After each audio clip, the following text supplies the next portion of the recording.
Hello दोस्तों, स्वागत है आपका फिर से एक बार हमारे YouTube channel PS study junction में। दोस्तों, आज हम शुरू करने वाले हैं प्रकाश चैप्टर का ही दूसरा भाग, जिसका नाम है अपवर्तन। अगर आप इसके पहले वाले वीडियो नहीं देखे हैं परावर्तन का ऑब्जेक्टिव, तो हमने डिस्क्रिप्शन बॉक्स में उसका लिंक दे दिया है। आप वहां से जाकर वीडियो देख सकते हैं, या सर्च बॉक्स में आप पीएस स्टडी जंक्शन सर्च कर उस वीडियो को देख सकते हैं। तो चलिए दोस्तों, हम लोग इस वीडियो को स्टार्ट करते हैं। और हाँ, अगर यह वीडियो आपको पसंद आए तो प्लीज़ लाइक ज़रूर कीजिएगा और सब्सक्राइब कीजिएगा। साथ ही साथ बेल आइकन को भी दबाइएगा, ताकि हमारे द्वारा अपलोड की गई नए से नए वीडियो आप तक पहुंच पाए। तो चलिए दोस्तों, हम लोग स्टार्ट करते हैं आज का वीडियो। तो पहला प्रश्न है दोस्तों, किसी माध्यम के अपवर्तनांक यानी कि म्यू का मान क्या होता है? ऑप्शन ए है sine I by sine are, B है sine r by sine i, C sine i गुने साइन आर, और डी साइन आई प्लस साइन आर। तो दोस्तों, किसी माध्यम का अपवर्तनांक sine I by sine are होता है, यानी कि हमारा आंसर हो जाएगा ऑप्शन ए, करेक्ट आंसर हो जाएगा, यानी कि sine I by sine R. चलिए अगला प्रश्न देखते हैं, प्रश्न नंबर 2। दूसरा प्रश्न है, अवतल लेंस में आवर्धन m बराबर होता है, यानी कि m बराबर क्या होता है? ऑप्शन ए है भी u बाई भी, बी है u इंटू भी, सी है u प्लस भी, और डी भी बाई यू। तो दोस्तों, अवतल लेंस का आवर्धन हमेशा v बाई यू होता है। दर्पण में होता है माइनस भी बाई यू और लेंस में v बाई यू। चलिए अगला प्रश्न हम लोग स्टार्ट करते हैं, प्रश्न नंबर 3। तीसरा प्रश्न है, एक उत्तल लेंस होता है, यानी कि उत्तल लेंस कैसा होता है? तो उत्तल लेंस जो होता है वो ऑप्शन ए है सभी जगह समान मोटाई का, बी बीच की अपेक्षा किनारों पर मोटा, सी किनारों की अपेक्षा बीच में मोटा, और डी इनमें से कोई नहीं। तो दोस्तों, उत्तल लेंस जो हमारा होता है वो किनारों की अपेक्षा बीच में मोटा होता है, यानी कि इसका आंसर हो जाएगा आंसर ऑप्शन नंबर सी, किनारों की अपेक्षा बीच में मोटा। चलिए अगला प्रश्न देखते हैं। अगला प्रश्न है हमारा 4 नंबर। चौथा है, प्रकाश के अपवर्तन के कितने नियम हैं? तो पहले वीडियो में दोस्तों हमने आपको बताया है प्रकाश के परावर्तन के 2 नियम हैं, और साथ ही प्रकाश के अपवर्तन के भी 2 ही नियम हैं। तो ऑप्शन हमारा बी करेक्ट आंसर हो जाएगा, इसका बी 2। चलिए अगला प्रश्न देखते हैं, प्रश्न नंबर 5।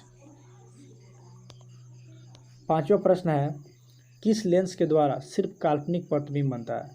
सिर्फ काल्पनिक। तो उत्तर है ए उत्तल, बी अवतल, सी बाईफोकल, डी इनमें से कोई नहीं। तो दोस्तों, दर्पण में हम लोग पढ़े हैं कि अवतल दर्पण द्वारा वास्तविक प्रतिबिंब बनता है, लेकिन लेंस में हम लोग पढ़े हैं कि लेंस में अवतल लेंस द्वारा केवल काल्पनिक प्रतिबिंब बनता है और उत्तल लेंस द्वारा वास्तविक बनता है। तो 5 का हमारा ऑप्शन हो जाएगा बी, अवतल लेंस। अवतल लेंस द्वारा काल्पनिक प्रतिबिंब बनता है। चलिए अगला प्रश्न देखते हैं, प्रश्न नंबर 6। छठा प्रश्न है, किसी बिंब का वास्तविक तथा समान आकार का प्रतिबिंब प्राप्त करने के लिए बिंब को उत्तल लेंस के सामने कहाँ रखेंगे? बिंब का वास्तविक तथा समान आकार का प्रतिबिंब प्राप्त करना है। हमारा ऑप्शन है ए लेंस के मुख्य फोकस पर, बी फोकस दूरी की दूनी दूरी पर, सी अनंत पर, डी लेंस के प्रकाशीय केंद्र तथा मुख्य फोकस के बीच। तो इसका करेक्ट आंसर हो जाएगा दोस्तों ऑप्शन नंबर बी, फोकस दूरी की दूनी दूरी पर। फोकस दूरी की दूनी दूरी पर रखने पे हमें वस्तु का जो बिंब है वास्तविक तथा समान उसी आकार का प्राप्त होता है। चलिए अगला प्रश्न देखते हैं, प्रश्न नंबर 7। सातवां प्रश्न है, किसी शब्दकोश में दिए गए छोटे अक्षरों को पढ़ते समय आप कौन सा लेंस पसंद करेंगे? तो ऑप्शन ए है 50 सेंटीमीटर फोकस दूरी का उत्तल लेंस, 50 सेंटीमीटर फोकस दूरी का अवतल लेंस, 5 सेंटीमीटर फोकस दूरी का उत्तल लेंस, और डी है 5 सेंटीमीटर फोकस दूरी का अवतल लेंस। तो दोस्तों, इसका करेक्ट आंसर हो जाएगा 5 सेंटीमीटर फोकस दूरी का उत्तल lens, option number C. Option number C correct answer हो जाएगा। पढ़ने के लिए 5 सेंटीमीटर फोकस दूरी का उत्तल लेंस बेहतर लेंस होता है। चलिए अगला प्रश्न देखते हैं, प्रश्न नंबर 8। प्रश्न नंबर 8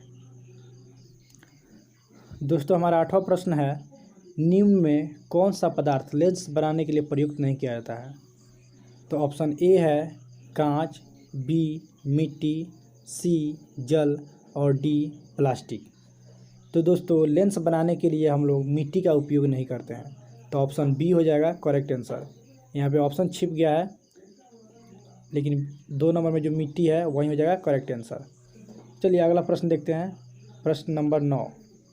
9वां प्रश्न है, यदि उत्तल लेंस के सामने वस्तु 2f पर रखी जाए तब उसका प्रतिबिंब बनेगा। 2f पर रखी जाए तो उसका प्रतिबिंब बनेगा। ऑप्शन ए है अनंत पर, बी 2f पर, सी f पर, डी f तथा c के बीच। तो इसका करेक्ट आंसर हो जाएगा ऑप्शन नंबर सी 2f पर, 2f पर sorry, option number B 2f पर।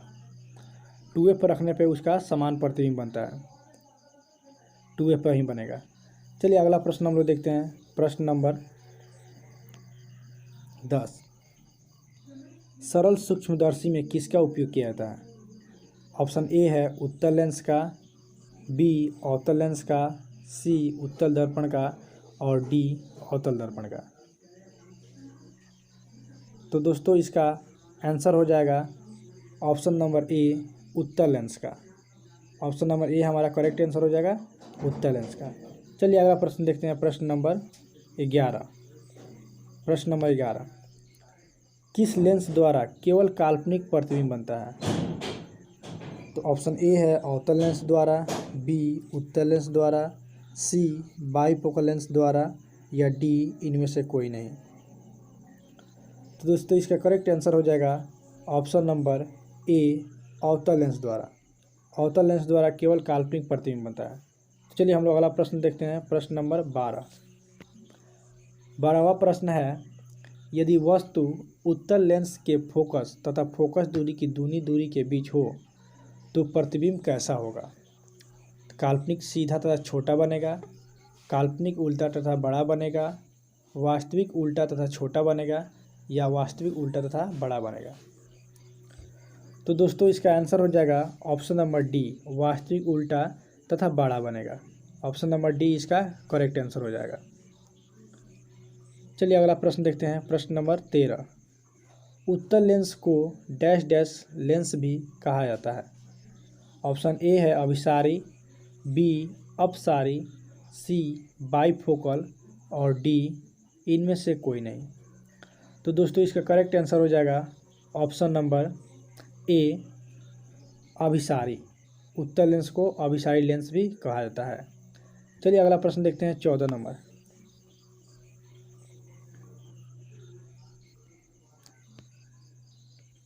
14 नंबर प्रश्न है, लेंस की क्षमता व्यक्त की जाती है। लेंस की क्षमता किसके द्वारा व्यक्त की जाती है? तो ऑप्शन ए है फोकस दूरी के द्वारा, बी फोकस दूरी के दोगुना द्वारा, सी फोकस दूरी के तिगुना द्वारा या डी फोकस दूरी के व्युत्क्रम द्वारा। तो दोस्तों इसका करेक्ट आंसर हो जाएगा ऑप्शन नंबर डी फोकस दूरी के व्युत्क्रम द्वारा। चलिए अगला प्रश्न देखते हैं, प्रश्न नंबर 15। 15 प्रश्न है, उत्तल लेंस द्वारा आवर्धित काल्पनिक प्रतिबिंब तब बनता है जब वस्तु रहती है। तो किस स्थान पर रहती है तो उत्तल लेंस में बड़ा प्रतिबिंब बनता है? तो ऑप्शन है ए अनंत पर, बी फोकस पर, सी फोकस और लेंस के बीच और डी फोकस दूरी की दोगुनी दूरी के बीच। तो दोस्तों इसका करेक्ट आंसर हो जाएगा ऑप्शन नंबर सी फोकस और लेंस के बीच। फोकस और लेंस के बीच रहने पर वस्तु का बड़ा प्रतिबिंब बनता है। चलिए अगला प्रश्न हम लोग देखते हैं, प्रश्न नंबर 16। सघन माध्यम से विरल माध्यम में गमन करने पर आपतन कोण आई और अपवर्तन कोण आर में क्या संबंध है? तो दोस्तों आपतन कोण और अपवर्तन कोण में संबंध होता है सघन से विरल में जाने पर आर जो है वो बड़ा होता है आई से। तो इसका करेक्ट आंसर हो जाएगा ऑप्शन नंबर सी आर बड़ा है आई से। तो चलिए अगला प्रश्न देखते हैं। हमारा अगला प्रश्न है 17 नंबर। 17 नंबर प्रश्न है, प्रकाश की चाल सबसे अधिक होती है। ऑप्शन ए है कांच में, बी वायु में, सी निर्वात में और डी ए और सी दोनों में। तो दोस्तों इसके करेक्ट आंसर हो जाएगा सी निर्वात में। निर्वात में जो है प्रकाश की चाल सबसे अधिक होती है। चलिए अगला प्रश्न हम लोग देखते हैं, प्रश्न नंबर 18। 18वां प्रश्न है, लाल और नीले वर्ण की किरणों के कांच की सतह पर वायु में आपतन कोण समान है तथा कांच में अपवर्तन कोण क्रमशः R1 तथा R2 है, तब ऑप्शन ए है R1 बराबर होगा R2 के, बी R1 बड़ा होगा R2 से, सी R1 छोटा होगा R2 से और डी इनमें से कोई नहीं। तो दोस्तों इसका करेक्ट आंसर हो जाएगा option number C. Option number C इसका करेक्ट आंसर हो जाएगा, R1 जो है छोटा हो जाएगा R2 से। तो चलिए अगला प्रश्न हम लोग देखते हैं, प्रश्न नंबर 19।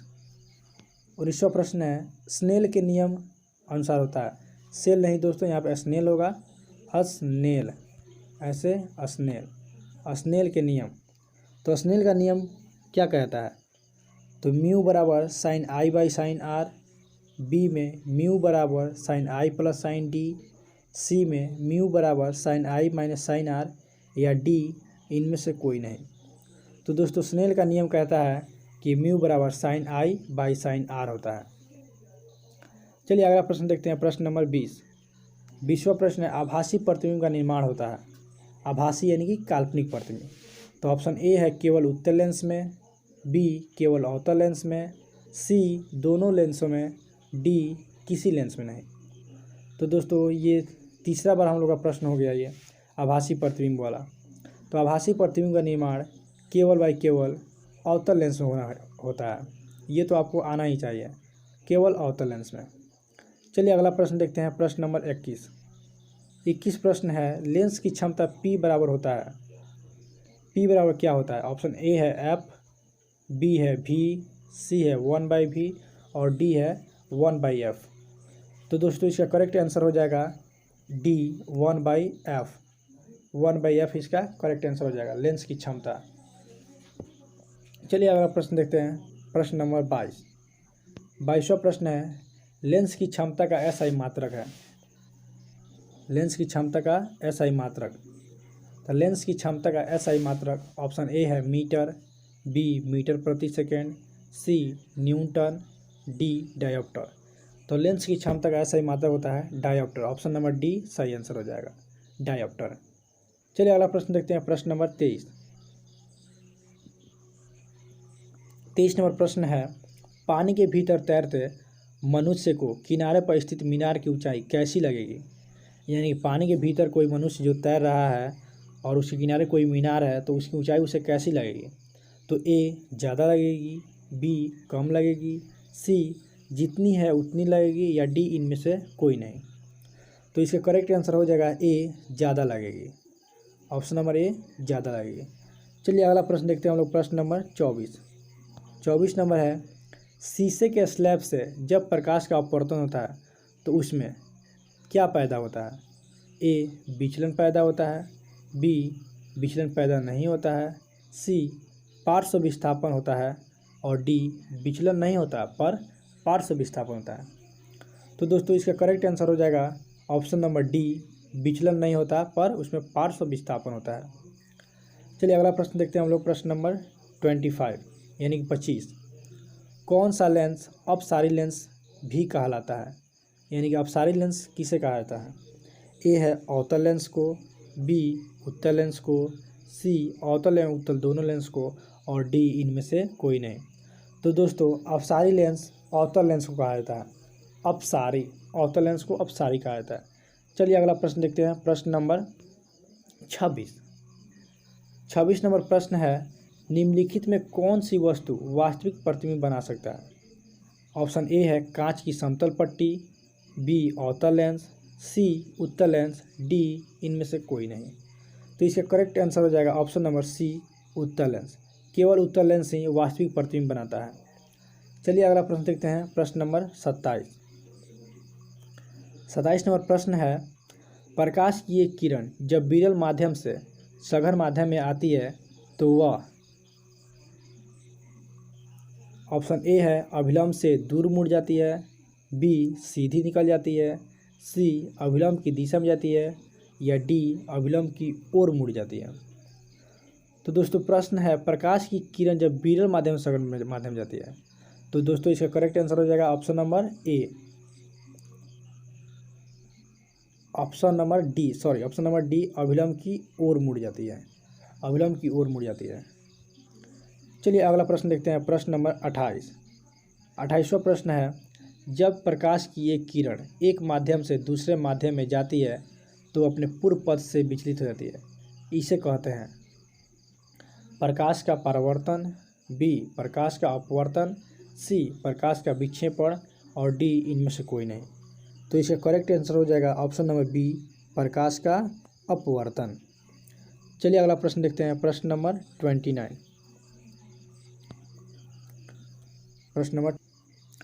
तो दोस्तों 29 नंबर प्रश्न है उत्तल लेंस में जब वस्तु फोकस एवं लेंस के बीच रखी जाती है तब प्रतिबिंब बनता है, ए काल्पनिक और सीधा, बी काल्पनिक और उल्टा, सी वास्तविक और उल्टा, डी वास्तविक और सीधा। तो देखिए दोस्तों वस्तु जो रखा गया है फोकस एवं लेंस के बीच, तो फोकस और लेंस के बीच है तो उसका काल्पनिक और सीधा प्रतिबिंब बनेगा। ऑप्शन नंबर ए इसका करेक्ट आंसर हो जाएगा, फोकस और लेंस के बीच है, option number A correct answer हो जाएगा। चलिए अगला प्रश्न देखते हैं, प्रश्न नंबर 30। लेंस का प्रत्येक छोटा भाग उत्तल दर्पण की तरह है, बी दर्पण की तरह है, सी प्रिज्म की तरह है, डी लेंस की तरह है। तो लेंस का प्रत्येक भाग दोस्तों प्रिज्म की तरह है, ऑप्शन नंबर सी इसका करेक्ट आंसर हो जाएगा। चलिए अगला प्रश्न देखते हैं, प्रश्न नंबर 31 नंबर प्रश्न है उत्तल लेंस के सामने एक बिंब को लेंस के फोकस और प्रकाशीय केंद्र के बीच रखा जाता है तो प्रतिबिंब बनता है लेंस के फोकस और प्रकाशीय केंद्र के बीच। तो ऑप्शन ए है काल्पनिक और आवर्धित, बी वास्तविक और आवर्धित, सी वास्तविक और छोटा, डी काल्पनिक और छोटा। तो दोस्तों इसका करेक्ट आंसर हो जाएगा ऑप्शन नंबर ए काल्पनिक और आवर्धित, ऑप्शन नंबर ए इसका करेक्ट आंसर हो जाएगा। चलिए अगला प्रश्न देखते हैं, प्रश्न नंबर 32। दो माध्यमों के सीमा पृष्ठ पर एक प्रकाश किरण लंबवत आपतित होती है तो अपवर्तन कोण होगा। तो जब प्रकाश किरण लंबवत आपतित होती है तो अपवर्तन कोण हो जाता है 0। इसका करेक्ट आंसर हो जाएगा ए, 0 इसका आंसर हो जाएगा। चलिए अगला प्रश्न देखते हैं, प्रश्न नंबर 33 नंबर प्रश्न है यदि आपतन कोण आई तथा अपवर्तन कोण आर हो तो कोणीय विचलन होगा। यहाँ पे आर होगा दोस्तों, आर और ये आई। तो यदि आपतन कोण आई तथा अपवर्तन कोण आर हो तो कोणीय विचलन होगा ए नंबर में। ऑप्शन ए है आई प्लस आर, बी है i minus r, C sine I by sine r, और डी आई गुने आर। तो दोस्तों कोणीय विचलन बराबर होता है आई माइनस आर, यानी कि ऑप्शन बी हमारा करेक्ट आंसर हो जाएगा, आई माइनस आर। चलिए अगला प्रश्न देखते हैं, 34 नंबर प्रश्न है यदि हवा के सापेक्ष कांच का अपवर्तनांक 1.5 हो तो कांच के सापेक्ष हवा का अपवर्तनांक। तो दोस्तों जिसके सापेक्ष पूछता है उसके सापेक्ष हम लोग उसके उल्टा कर देते हैं। तो ऑप्शन ए है 1.5, बी है 1.5 प्लस 1, सी है 1.5 माइनस 1, और डी है 1/1.5। तो इसका करेक्ट आंसर हो जाएगा option number D 1/1.5, option number D correct answer हो जाएगा। चलिए अगला प्रश्न देखते हैं हम लोग, प्रश्न नंबर 35। सूर्यास्त के समय क्षितिज के नीचे चले जाने पर भी सूर्य कुछ समय तक दिखाई देता है, इसका क्या कारण है। तो ऑप्शन ए है प्रकाश का अपवर्तन, बी पूर्ण आंतरिक परिवर्तन, सी प्रकीर्णन, और डी वर्ण विक्षेपण। तो दोस्तों इसका कारण है अपवर्तन, तो इसका आंसर हो जाएगा ऑप्शन नंबर ए, प्रकाश का अपवर्तन इसका प्रमुख कारण है। चलिए अगला प्रश्न देखते हैं हम लोग, प्रश्न नंबर 36। 2D क्षमता वाले लेंस का फोकसांतर होता है 2D यानी 2 डायोप्टर क्षमता वाले लेंस का फोकसांतर। तो इसका आंसर हो जाएगा option number A 20 centimetre, B 30 centimetre, C 40 centimetre और डी 50 सेंटीमीटर। तो दोस्तों इसका करेक्ट आंसर हो जाएगा ऑप्शन नंबर डी 50 सेंटीमीटर। चलिए अगला प्रश्न देखते हैं, प्रश्न नंबर 37 नंबर प्रश्न कहता है 1 मीटर फोकस दूरी वाले उत्तल लेंस की क्षमता होगी। तो ऑप्शन ए है -1D, बी 1D, सी 2D और डी 1.5D। तो दोस्तों इसका करेक्ट आंसर हो जाएगा ऑप्शन नंबर बी 1D। चलिए अगला प्रश्न देखते हैं, प्रश्न नंबर 38 नंबर प्रश्न है 20 सेंटीमीटर फोकस दूरी वाले लेंस की क्षमता क्या होगी।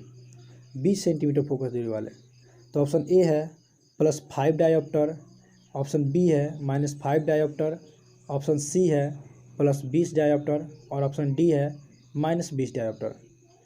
तो दोस्तों इसका करेक्ट आंसर हो जाएगा ऑप्शन नंबर ए +5 डायोप्टर। चलिए अगला प्रश्न देखते हैं, प्रश्न नंबर 39 नंबर प्रश्न कहता है एक उत्तल लेंस से 30 सेंटीमीटर की दूरी पर एक वस्तु रखी गई है।